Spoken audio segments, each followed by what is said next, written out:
Hi. You want to see one of my favorite plants? I don't know if you can see it. You see these elderberries right here? I'm not in my yard, I'm at the river, but elderberry medicine is amazing because if you don't prepare it right, it can poison you, but if you prepare it right, it is medicine. And I think that is so true in pretty much all energetics. So I just want to quote myself here because I just realized something that some people trying to get in business are trying, and people can look at me and be like, dude, you don't like really market like a normal person, you don't use hashtags, you don't like have bells and whistles on your YouTube, like either what's wrong with you or what's right with you, like how does that happen? And I think what I realized is that I have never been a person who tried to share information as much as I tried to share transformation. And I hope that that transformation is a transference that is felt in your entrainment to the transformation, right? So I'm here at the river. I want to talk to you about something that was a kind of direct hit for me the other day, which was I worked with two people who brought this image to the forefront for me. And I do not know what Peter Levine would say about what I'm about to say. I'm just going to say from the energetic hit that I got, I'm going to say it anyway. So I work with a lot of frozen women. And if you're in a perpetual freeze state, life is very hard because you're performing and it takes a lot of energy to perform. And then a lot of these women are going to, especially if they have a good, healthy partner, and which this is a fine line, they're going to their partners after being in a frozen state in the outer world. And the second that they get to them, they're like, oh my God, there's my therapist. I can just de-thaw, right? Like they're theoretically using their partner as a heater. And there is also this interesting dichotomy in which to the public, this demographic will act very chill, but in private with intimate partners, they are completely melted. But they will also ask their partner to melt with them, or just like let them melt all over their partner. Let them melt that freeze all over their partner. And the problem with that is that if your partner is healthy enough, or kind enough, I should say, and healthy enough to know that that's what you need, they might actually become cold because of your state, your nervous system state. So and I'm also going to speak for myself as a woman, but the scenarios that were coming to me were women who were going to their men with the expectation, and this is the danger, because it's not actually like, it's not being in a present relationship. And I know that there are lots of times where things like this have to come up in relationship, but they will go to their men as that kind of landing pad. And if their men are healthy and happy, their men are going to be like, why do you, like, we're just chilling here. Like, why do you need to bring all of that chill here and that stress that you're trying to unwind? So if they leave their partner and then they come back to their partner, they're just going to talk about the problems that they can't actually solve. And if their partner is codependent, they're probably going to meet them in those problems and be like, well, how can we solve this? And let's talk about this. And then be drug out onto their partner's territory and feel kind of left out in the cold in that territory because they're not in their own position. So the way that I want to say this is that, so I actually suggested to a client the other day who you could tell she was in a free state and she was going to go see her partner. And I made the suggestion that next time, because it ended up being an inevitable fight. Wow, the river's so high. It's been raining so much.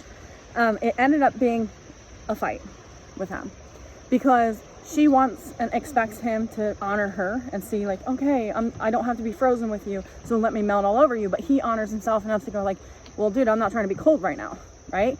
I want to be with my woman. I don't want to like be a therapist right now. So And hands raised, like, I have been this woman before. So that, in Peter Levine's work, or polyvagal theory, when the gazelle plays dead to get the lion to go away, I see a cardinal, and lots of other Aldebaran. When the gazelle plays dead, the only way in Peter Levine's theory that animals do not get PTSD and have stuck charge in their nervous system, or that perpetual freeze state, is because when they are done playing dead, and as somebody who has vagal induced grandma seizures, which means that my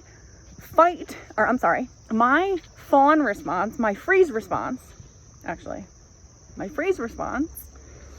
which actually theoretically feels like a fawn response to me on a bodily level, but because I drop to the ground, I literally drop to the ground, and then I convulse. So for me, I wonder if half of my resiliency has been my seizures, because what happens for me is syncope, the complete frozen state that actually I would take further and actually for me say, it's not so much fawning and mobilizing my like, oh, let me placate you. It is a literal fawning where my body totally shuts down and falls to the ground. I come out of that shaking. And Peter Levine says that when you're in a freeze state and you're the gazelle, first you orient. When you come out of that freeze state, you're looking to orient, like, where am I? I'm just frozen. And last night I was having this feeling of like, you know, when sometimes you sleep on your couch instead of your bed, and then you kind of wake up, you're like, where the hell am I? Or like you go all these places in the world and you kind of wake up and you're like, oh wait, I have to orient. Like I literally don't even know where I am. That's kind of what it's like to come out of a freeze state. And if you have a bunch of people bombarding you from all sides, and that's what's making you frozen, you're gonna look to orient. And you're gonna look to your partner to be that orientation for you. And which is all fine and well. That focus could be wonderful to have an anchor. But a lot of times what will happen is these women will expect, they want to have a sense of control over where they are, right? So they're finding where they are, they're orienting in time and space. And so what they will do then is say to their partner, like, either we're gonna fight or you're gonna help me control my environment by doing all of the things that I see need to be done. And when I would do this to Chris, he'd be like, dude, that doesn't need to be done. Like, and he loves me, like, insanely. He's not being a dick. He's saying, like, the dishes don't matter, dude. Like, why are you acting like a psycho over dishes? And the thing is I was never acting like a psycho over dishes. I was acting like a psycho over a nervous system response, okay? So when these people go to their men, like I have in my life, and say, well, I see this as a problem. And the men go, I don't see that as a problem. But we go, if you don't do what I say you have to do because my nervous system is frying right now or doing something weird, then you're not meeting my needs, or you don't care about me, or you don't see me. When really it could actually be the exact opposite, because the feeling that I had was that if a man comes in and takes care of that, after you orient, you go, okay, I'm oriented, I've got his attention, and now he's going to take care of the thing that has made me freeze. He's going to be the thing that he's going to take care of it. The thing that made me freeze, he's going to help me with, and then I'm going to be fine. You're not going to be fine if you're helped with that, strangely, because it's like a toddler who needs to sleep and they don't want to, so they cry, in the sense that the nervous system is already activated. And what's more true is that they need to sleep. And as a parent, you can go, oh, well, they're crying, so like this isn't fair to them. Well, no, what's more fair to them is sleep, actually, because that's what their body needs. But they're crying because they need it so bad. Literally, they need sleep so bad that they cry when they have to go to it, because they're all activated. Their nervous system is overly activated. So giving in, and I know as a woman, it's easy to be like, dude, do this for me so I don't have to feel this. But giving into that is not the thing that happens after orientation for the gazelle and after the freeze response, is you get up and shake it off. And the way to control for your life is to get up and shake it off. Instead of, if the man does that shake for you, oh, you're always going to be looking. You're always going to be looking. There's always going to be more to shake, because you're never going to shake it out yourself. So to exercise control over like, okay, well, I would be like, well, you do the dishes. And he'd be like, dude, they're not a big deal. And if you really want them done, do them. And I would be like, you don't care about me, or like something like that, right? And the truth is that I was never caring about the dishes. I was in a nervous system that was like over the top, right? So a lot of times, and this is an interesting thing that also came up, there will be an argument with, and this is not gender specific, it's generalizable, but I work primarily with women, and their men will be throwing a freaking tantrum. And they'll go, well, what did I do? Like, what's making this happen? And the second you align to the question, to the story, to the person, to the way that it's like personal, like I must have done something, or I'm going to address it to this person as if I've done something, because obviously like I'm the only other person in the room, that validates their story, that you are the reason that they're having a reaction. Instead of some people hold it in, contain their nervous systems in whatever way their nervous systems work, and then they need to unleash it. So if you have a partner, and I'm not trying to like act like this is healthy, but it is definitely normal, that if you have a partner where you guys, your default is to like kind of be a little shitty after a few days, well, you bet your ass probably in a few days you're gonna be a little shitty with your partner. And that's a cycle that people can go through. But what I want you to realize is that shittiness is somebody trying to contain usually their nervous system responses, and then it explodes. So, and then people feel better after they shake it off. Some people fight, some people have sex, right? They feel better after they shake it off. But when we get into the story for the reason that we feel the way that we do, or when we get into somebody else's story, oh, they feel that way because I did something, right? Let me fix the thing that I did. The thing that you did would never fix it, because they're trying to just discharge onto you, right? And sometimes like you do this onto them, they do this onto you. And what my thought and suggestion was as I was watching this, like this pattern show up in a lot of my day, was that we have to be aware of our energy before we're aware of our psychology. Because if you know that you're in a heightened nervous system and you're going to your partner and you're already feeling off, go get off, go dance, go cry, go do something, because you're going to go to that partner and expect them to like be on to make up for your offness. And if they don't meet you in what's off also, you're going to turn completely off, and that's not intimacy or a healthy like way of interacting with somebody that you love, or somebody, more specifically, somebody that you're trying to connect with, because you deserve connection. Everybody deserves connection, but not everybody knows how to have connection or allow connection or let it in. So I actually just like bugged out. There's like this murderer on the loose in our like vicinity, and I just realized I'm like walking in the woods by myself. Anyway, yeah, he escaped from jail after like killing a couple people, and being transported to a county prison. And he's been like out in the woods for like 13 days or something, 14 days at this point. So anyway, I see a lot of mushrooms. Okay, yes, I really do have ADD. So seeing this pattern made me realize that one, all of our efforts to control those nervous system reactions, we often take to other people.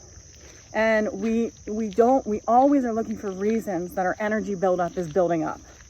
And the second we focus on those reasons, it gives energy to that, the buildup of the story of why the energy is what it is. But if you understand energy is pretty universal, right? Like fight, flight, fawn, freeze, central vagal circuit, right? Energy is pretty universal. We all feel the same ways, but we have different reasons and excuses, theoretically, for feeling those ways. So when we give reasons for the energy, we can't work with the energy because we're wrapping it up in something, instead of going, okay, even if there are reasons, even if you have a million reasons that you're in a frozen state, going to somebody else and trying to have them, especially who's not your therapist, but is your partner, who just wants to be your partner and not like your everything, basically.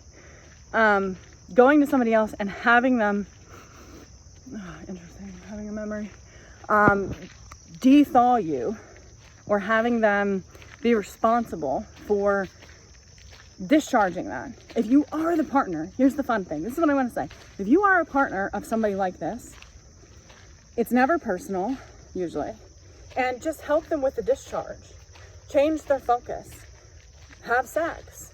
Maybe tell them that you don't want to talk about it and have a fight. That's going to eradicate the discharge. It's just also going to potentially make them feel a little bit more lonely. But again, this is like, that's a reason for loneliness instead of the truth of when a baby needs to go to sleep, they might cry and you need to let them cry.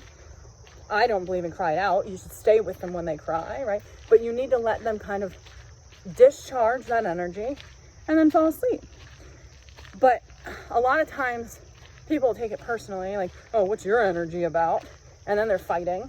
And then there's more in my demographic that fight would cause more of a freeze response in the person, and it wouldn't help at all. And then it just keeps going and going and going. So what I want you to say is, I want you to be aware of your own energy, but set aside that I want you to know that it's safe to be responsible for your own energy. I want you to know that being responsible for your own energy actually makes you more connected to people, not less. And a lot of people want to go to other people and say, nobody took care of me, so somebody please finally take care of me, just be responsible for me. I 100% know what it's like to have that feeling. And I totally know what it's like to be a self-responsible person with sovereignty and autonomy. And one feels way better, and one gives me a lot more life than the other. So it is safe to be responsible for your own energy. You do not actually need other people, especially in your immediate life. Like your friends should be your friends, not your therapist. Your partner should be your lover, not your therapist. You don't need other people in your immediate life to neutralize your energy. You can be in a position to go, okay, I recognize I'm off. This is why I love tracking my cycle. I recognize I'm off. There's probably going to be a fight. I'm not going to take it personally. I'm going to know, oh yeah, I'm getting my period, right? This is probably me. And I will say to Chris, I'm PMS, dude. And I'm like, okay, got it. Like there's no like personal stuff there. We just deal with the energy, if that makes sense, right? So when you understand like, oh, this is the energy that she's in right before she gets her period, knowing what the energy is and allowing it instead of demonizing it, and being self-responsible with it, knowing, okay, this is my energy. It's not, I could think all day, oh, my partner's a dick. And I could find reasons that that's true. I could think the opposite too, but when you're in a negative energy, you're not gonna probably think the opposite. But what I want you to focus on more is the energy, more than the reasons that you have the energy, so that you can discharge the energy, so that you can kind of get up and shake it off. Instead of taking it to your partner and asking them to basically be your vibe plate for you, which is what a lot of my demographic does. They're like, be my vibe plate, I need to shake all this off. And the partner's like, yo, I was just trying to like chill. I wasn't even trying to like vibe, you know? I'm not trying to like shake it up right now, if they don't need to be shaken up, right? So just sit on that, think about it. Think about the strange reality that if somebody comes in, there's a grit involved in forming your life. There is and it's not grit, it's a chiseling out. So if somebody comes in and takes away your opportunity to discharge, just like when my daughter, they wrapped her in a papoose when she was getting her a splinter out of her foot. And I wrote about this in Earn Your Luck because it was really one of the most impactful impressions I've ever had. When she was getting a huge splinter out. They were trying to give her anesthesia. I was like, absolutely hell no. And then they didn't really tell me this. They said, oh, we're gonna wrap her up and we're gonna tell her it's like a Superman cave. They freaking wrapped her up and she couldn't move at all. And I know that Peter Levine talks about this about other people, but this happened to me before I ever knew about Peter Levine's stuff. And I was really shaken up by this reality that this kid was literally, she was tied. So they're stabbing into her foot.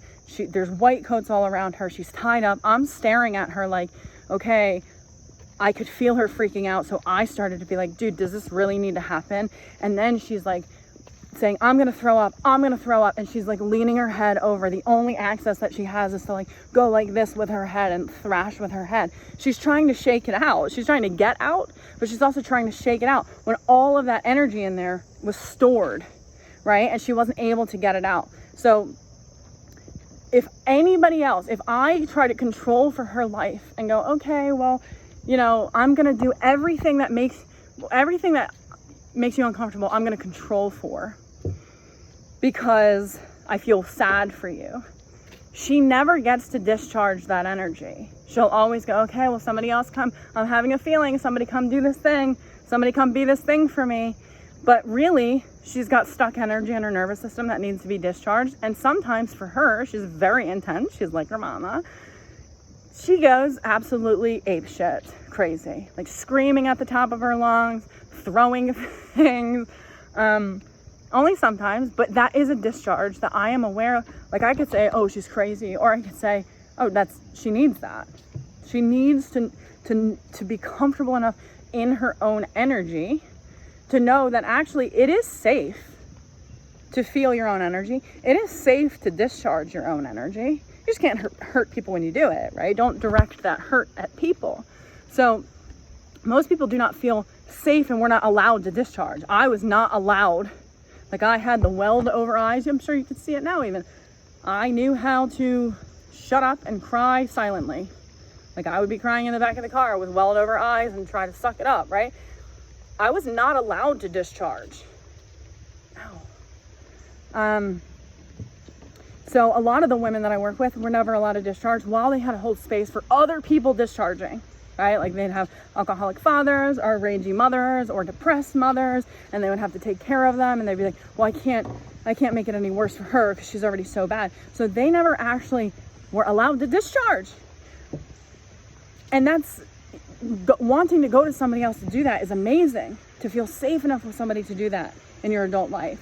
But to do that with somebody after not being allowed to do it and expecting that they know how to hold space for you to do it by controlling for your environment instead of really being with you as you discharge. And I do not mean just verbal ventilation, right? A lot of people think, and this is why, I think therapy is great, but verbal ventilation is not change. It is information, not transformation. So you can verbally ventilate and at the same time have an energetic shift.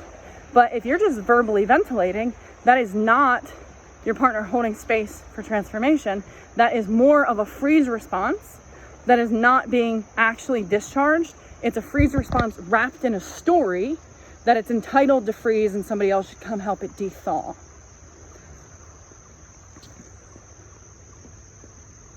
So, I think I'm gonna leave you with that. I hope any or all of that makes sense. It is safe to be responsible with your own energy. And responsibility is not what you think it is. It's not this punitive thing. Responsibility is a blessing. Every single thing that anybody has in their life who has more, I also read about this in Earn Your Luck, they're responsible for more. The dude who has the freaking boat is responsible for more. Ideally, he loves the boat, right? Like what you are responsible for takes you to the places that lead you to your freedom in which you do not feel responsible. And that's a weird thing, but when you feel responsible for your energy system is responsible with you. And that's true for everything. Like when I feel responsible for my children, instead of feeling like, oh my God, this is really overwhelming, they are a blessing that I am responsible for, that actually walk with me to the places that make me feel so free, that I can share that freedom with them despite being technically responsible for them. So responsibility isn't what you think it is. You are safe to be responsible. Responsibility is a blessing. And if you're in a freeze state, again, I don't know what Sam or Peter Levine would say about this, but my impression was, if you know you're in a freeze state, you know you need to dethaw, you know you don't want to take it out on your partner, and you want to be witness to your own energy first, instead of going, this energy can only be valid if I say it to them and they reflect something to me. But to really be aware of your energy and find a way to discharge through dance, through polyvagal exercises, through sex, and strangely, again, not trying to normalize this, maybe just anticipate that you're going to fight and know it's not personal, and that is a mode of discharge. Or if you're the partner, maybe anticipate that this person's going to fight, and that's a mode of discharge and not a fight. It's not personal. It has literally nothing to do with anything really in the room necessarily, other than the tension of being in a nervous system that needs to de-thaw. I hope this is helpful. Bye.